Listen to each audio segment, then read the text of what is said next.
வாழ்க வையகம், வாழ்க வையகம், வாழ்க வளமுடன். குரு வாழ்க, குருவே துணை. குருவின் மலரடி போற்றி. சிந்தனையை உடல் நலத்தை சீரமைத்து உய்விட்ட குருவே வாழ்க. தியானமே யோகம், யோகமே ஞானம்.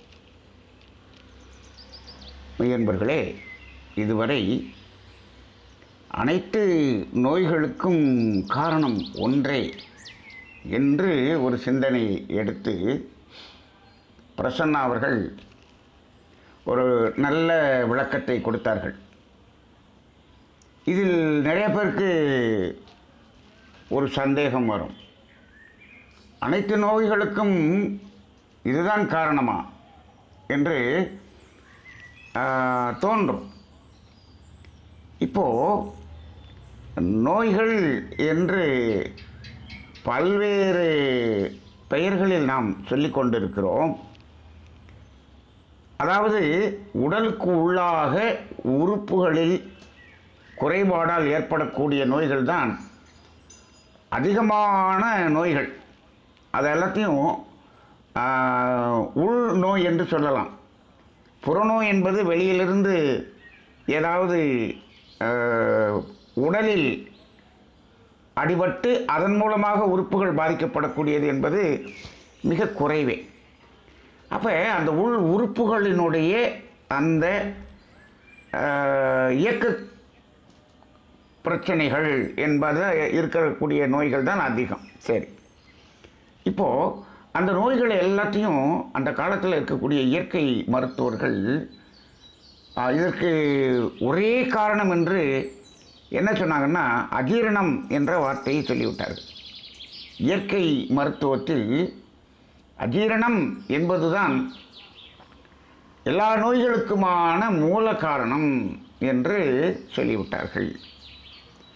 அப்போ அந்த அஜீரணம் என்பதற்கு எது காரணம் என்று சிந்தித்து பார்க்கும் பொழுது, இப்போது இவ்வளவு நேரம் பிரசன்னா சொன்ன அந்த தேவைகள் மூன்றில் பசி தாகம் என்பதில் நாம் செய்யக்கூடிய தவறுகள் என்பதுதான் இந்த அஜீரணம் என்பதற்கான மூல காரணமாக இருக்கிறது.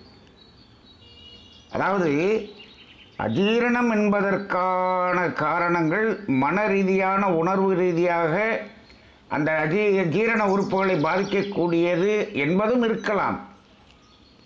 ஆனால் அப்படி இருந்தாலுமே அப்படி இப்போது அதாவது மன உணர்வுகளால் ஜீரண உறுப்புகள் இயக்கத்தில் பாதிக்கப்படுகிறதுன்னு வச்சுக்குவோம். அப்படி இருந்துச்சுன்னா என்ன ஆகாதுன்னா, அங்கே பசியை எடுக்காது. இந்த உடல் என்ன பண்ணாதுன்னா, அங்கு எந்த அளவு ஜீரணம் செய்ய முடியுமோ அந்த அளவுக்குத்தான் அந்த உடல் பசி என்ற உணர்வை வெளிப்படுத்தும். அப்போ என்ன ஆயிரும்னா, ஆட்டோமேட்டிக்காக அங்கே என்ன ஆயிரும், பசி இல்லாமல் குறைந்து விடும்.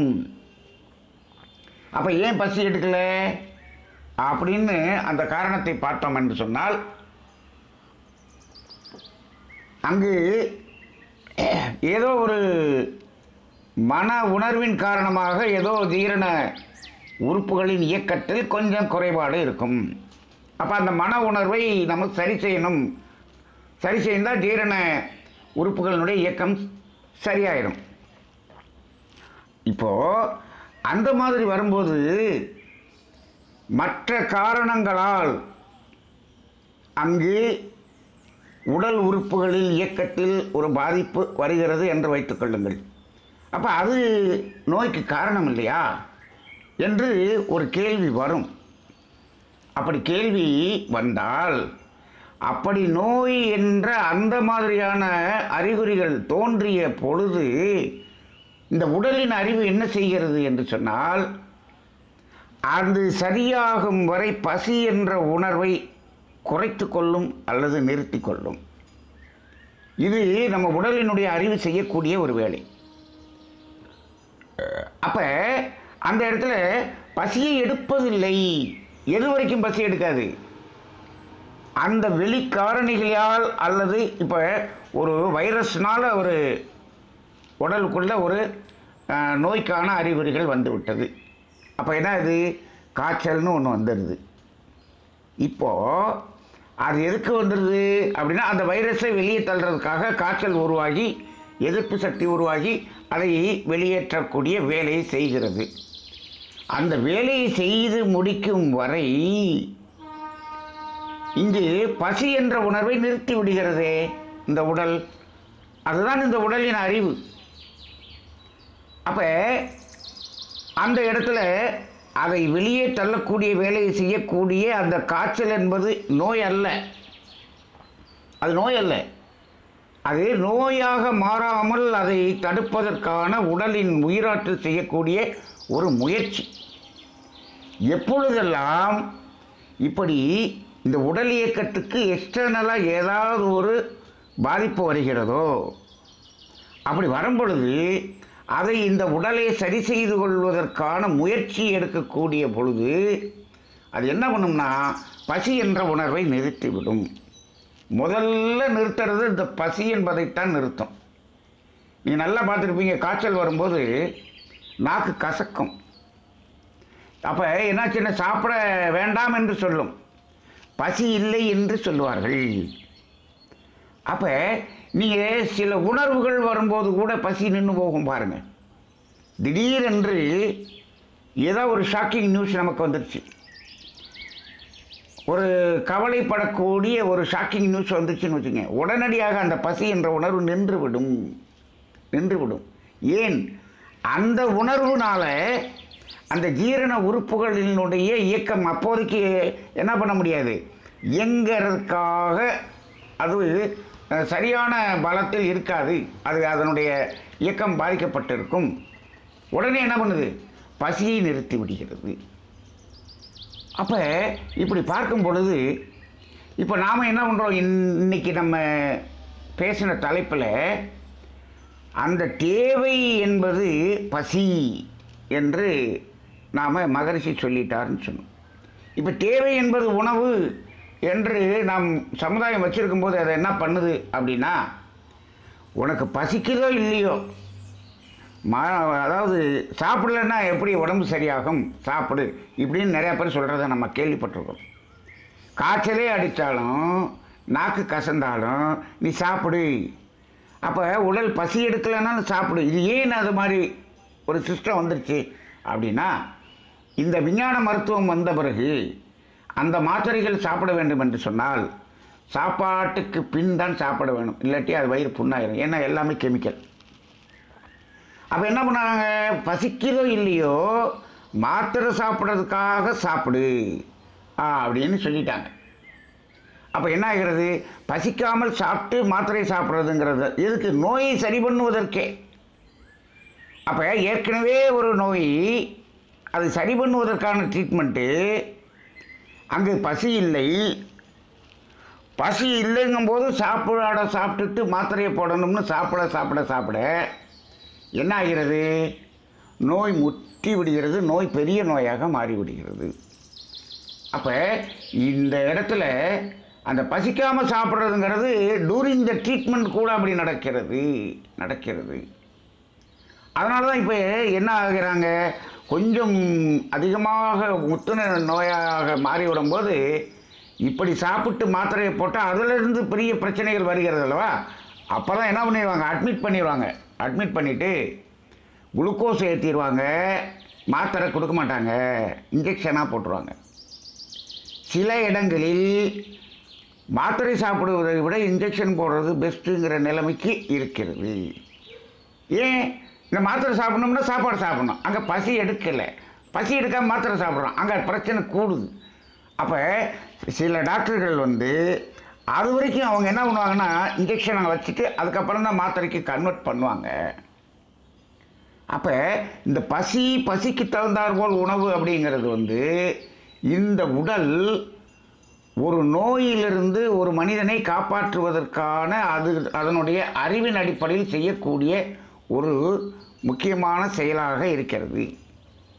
அப்போ இந்த பசி என்ற உணர்வு வரும் பொழுது, பசி என்ற உணர்வுக்காக பசிக்கும்போது, பசித்தால் தான் சாப்பிட்றது, பசிக்கிற அளவுக்கு தான் சாப்பிட்றது, பசிக்கிற காரணத்துக்காக சாப்பிட்றது, ருசிக்காக இல்லை என்று ஒருவர் இருந்து விட்டார் என்று சொன்னாலே அங்கு பெரும்பாலான நோய்கள் வராது.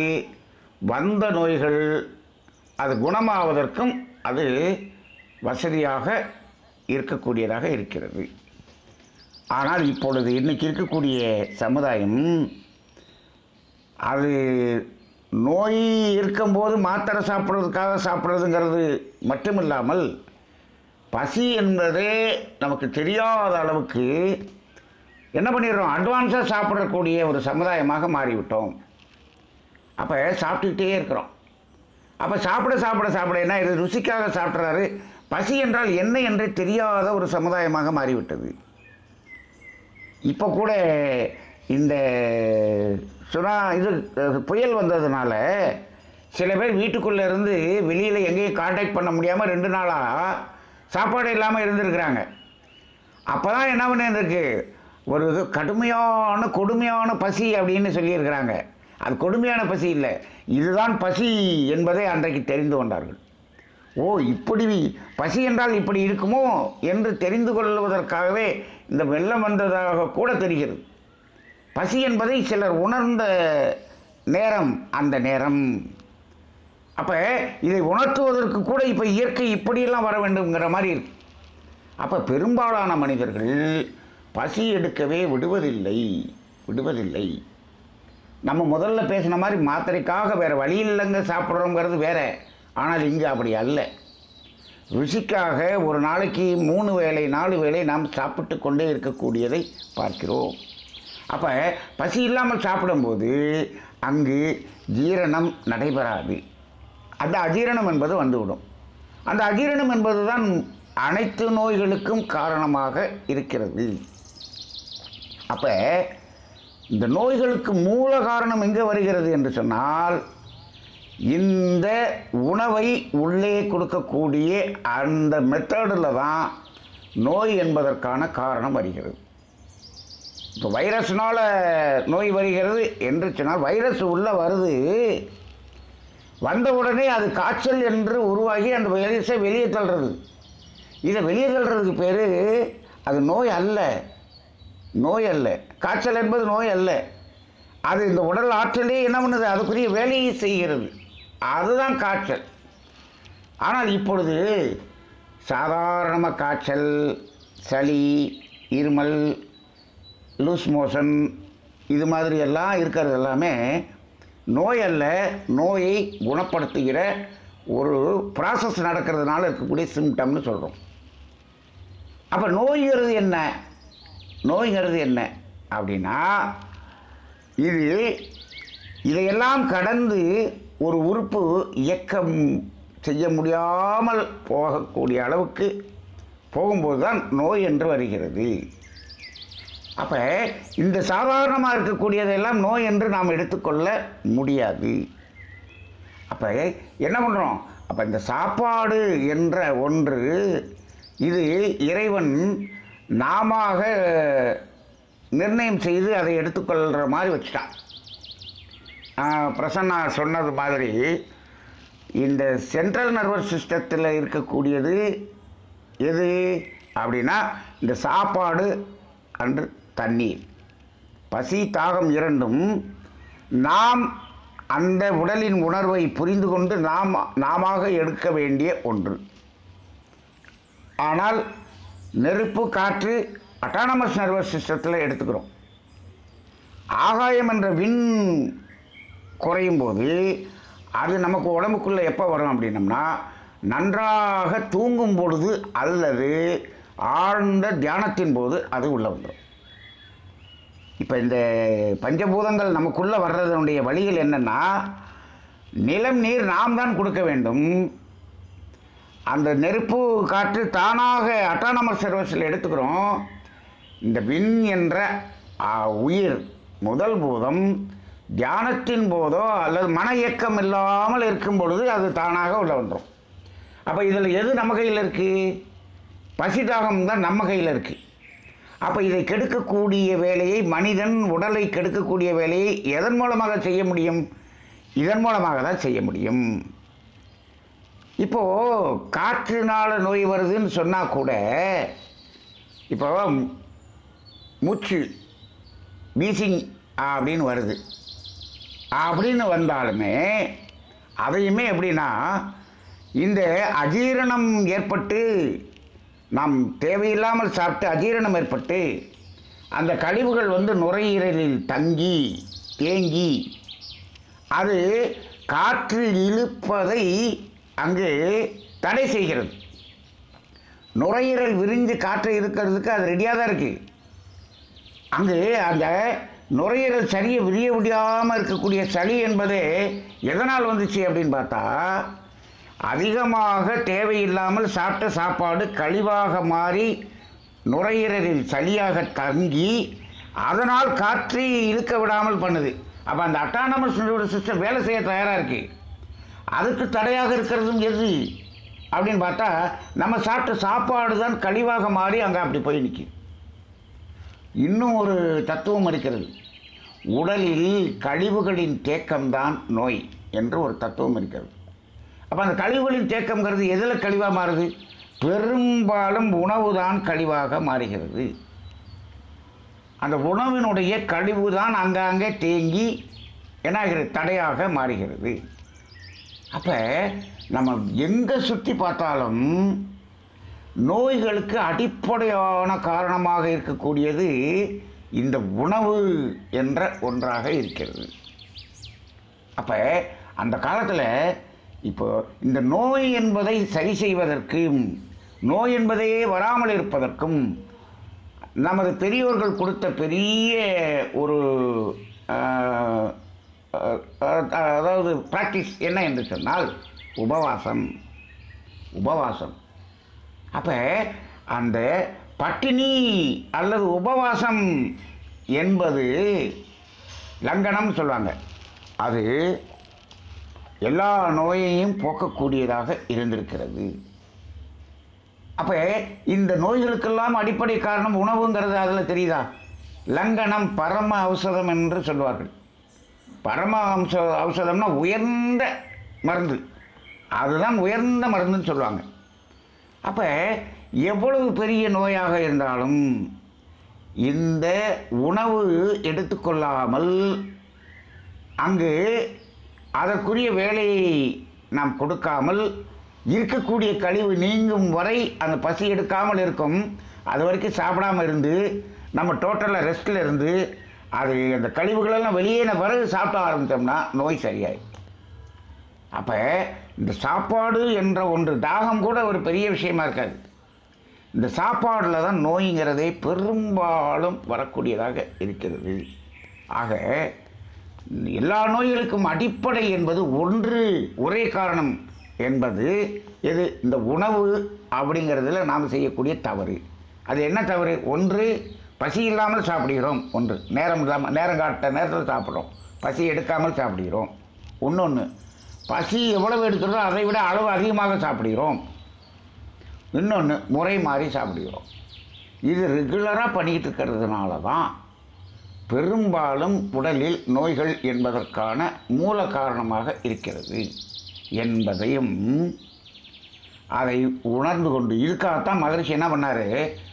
அத்தியாவசிய தேவை உணவு என்பதை எடுத்துவிட்டு அத்தியாவசிய தேவை பசி என்று சொல்லிவிட்டார். அப்போ பசிக்கவே இல்லை, அதுக்காக நான் சாப்பிடாமல் இருக்க முடியுமா? பசிக்கலைன்னாலே என்ன அர்த்தம்னா, உடலில் அங்கு ஏதோ ஒரு உறுப்புகளின் இயக்கத்தில் ஏதோ ஒரு பிரச்சனை இருக்கிறது, அதனால தான் பசிக்கலை. சரி, அந்த பிரச்சனையை சரி பண்ண பிறகு தான் பசிக்கும், அதுக்கப்புறம் தான் நீ சாப்பிடணும். நீ சரி பண்ண வேண்டியதில்லை, அது இந்த உடலே சரி செய்து விடும். இந்த அதிகமாக சாப்பிட்டதுனால வந்த பிரச்சனைக்கெல்லாம் நம்ம மருத்துவம் எடுத்துக்கிட்டு இருக்கிறோம். ஆனால் பசியை நிறுத்தி விட்டு பசியை எடுக்காமல் உள்ளே இந்த உயிராற்றலும் அறிவும் சேர்ந்து அதனுடைய வேலையை செய்கிறதே, அது செய்யும்போது பார்த்திங்கன்னா அந்த பிரச்சனையை அதுவே சரியாக்கி விட்டுரும். அப்போ நம்ம என்ன பண்ணால் போதும்? நாம் பசிக்கலைன்னா சும்மா இருந்தால் போதும். அப்போ இந்த ஒரே ஒரு காரணம் என்பது அனைத்து நோய்களுக்கும் மூல காரணமாக இருக்கிறது என்பதை உணர்ந்து தேவைகள் 3 என்பதில் முதல்ல பசி என்பதை வைத்தார்கள். அப்போ அந்த உணவில் ஐந்தொழுக்க பண்பாட்டில் அந்த உணவு என்பது முதல்ல சாமி போட்டிருப்பாங்க. அப்போ இந்த அடிப்படையில் பார்க்கும் பொழுது இந்த உணவு, இப்போ இன்னொரு சிந்தனை செய்வோம். இப்போ உணவு என்பது நிலம். இப்போ உணவை என்ன பண்ணுறோம், தேவைக்கு அதிகமாக எடுக்கிறோம். தேவைக்கு அதிகமாக எடுக்கும்போது இப்போ நம்ம உடம்புல நிலத்துக்கு இவ்வளவு பர்சன்டேஜ்னு இருக்குது, 5 பஞ்சபூதங்களுக்கும் அவ்வளோ பர்சன்டேஜ்னு இருக்குது. இப்போது நிலத்தினுடைய பர்சன்டேஜ் சாப்பாடு அதிகமாக சாப்பிட்டோம், நிலத்தினுடைய பர்சன்டேஜ் கூடிடுச்சு. அப்போ கூடுனா என்ன பண்ணும், அது நீரினுடைய இடத்தை ஆக்கிரமிப்பு செய்யும். நீர் என்ன செய்யும், நெருப்பினுடைய இடத்தை ஆக்கிரமிப்பு செய்யும். ஏன்னா அதுதானே லேசானது. நெருப்பு காற்றினுடைய இடத்தை ஆக்கிரமிப்பு செய்யும். காற்று உயிர் ஆற்றலாகிய விண்ணினுடைய இடத்தை ஆக்கிரமிப்பு செய்யும். விண் என்ன செய்யும், விண் உடலை விட்டு வெளியேறிவிடும். அப்போ அந்த 100% தான் இருக்க முடியும் அங்கே இருக்கக்கூடிய இடம். அதில் இப்போது மண்ணை மட்டும் நம்ம அதிகப்படுத்தினோம்னா அது அழுத்தம், அது இடத்தை அடைத்து இந்த உயிராற்றலாகி விண் வெளியேறக்கூடிய ஒரு நிலை வருகிறது. அதனால தான் இன்றைக்கி நல்லா பாருங்கள், அதிகமாக சாப்பிட்டு நோயாளியாகி இறந்தவர்கள் எவ்வளோ பேர், பசியில் இறந்தவர்கள் எவ்வளோ பேர். ஒரு ஸ்டாட்டிஸ்டிக்ஸ் கவர்மெண்ட் கணக்கெடுக்க சொன்னோம் அப்படின்னு சொன்னோம்னா பசியால் இறந்தவர்களுடைய எண்ணிக்கை மிக குறைவு. அது நம்ம நாட்டிலெல்லாம் எடுத்துட்டோம்னா, அதிகமாக சாப்பிட்டதுனால இறந்தவர்கள் நோய்வாய்ப்பட்டவர்கள் மேக்சிமம் அப்படி தான் இருக்கும். அப்போ அந்த அடிப்படையிலே இந்த உணவு என்ற ஒன்றை மட்டும் தேவையின் அளவை அறிந்து நாம் பயன்படுத்தினால் நோய் என்பதே இல்லை. இதை வள்ளுவர் அங்கீகாரம் செய்கிறார். என்ன செய்கிறார், மருந்தன வேண்டாவாம் யாக்கைக்கு அருந்தியது அற்றது போற்றி உணி. ஏற்கனவே சாப்பிட்டது செரிமானம் ஆகி கழிவுகள் வெளியேறிடுச்சுன்னு சொன்ன பிறகு சாப்பிடு அப்படின்னா, அது வெளியேறிடுச்சுன்னா உனக்கு பசிங்கிற உணர்வு வரும், அதுக்கு இடையில பசிங்கிற உணர்வு வராது. அப்போ பசி என்ற ஒன்றை நாம் மதித்து அதற்கு தகுந்தாற்போல் நடந்து கொண்டால் உடலில் நோய் என்பதே இல்லை. அது மட்டுமல்ல, இதை அளவுக்கு அதிகமாக பயன்படுத்தக்கூடிய அந்த உணவுப் பொருட்கள் அப்படி பயன்படுத்துவதனால சமுதாயத்துக்கு செய்யக்கூடிய துன்பம் என்ற ஒரு கர்மவினையும் சேர்ந்து விடுகிறது. அப்போ இந்த 2 இடத்தையும் தப்பிக்கிறதுக்கு பசிக்கக்கூடிய நேரத்தில் பசிக்கக்கூடிய அளவுக்கு மட்டும் நாம் உணவை எடுத்துக்கொண்டால் ஆரோக்கியமாக இருக்கலாம் என்ற சிந்தனையை இன்றைய சிந்தனையாக எடுத்துக்கூறிய பிரசன்னா அவர்களுக்கு நன்றி கூறி நிறைவு செய்து கொள்கிறேன். வாழ்க வையகம், வாழ்க வையகம், வாழ்க வளமுடன்.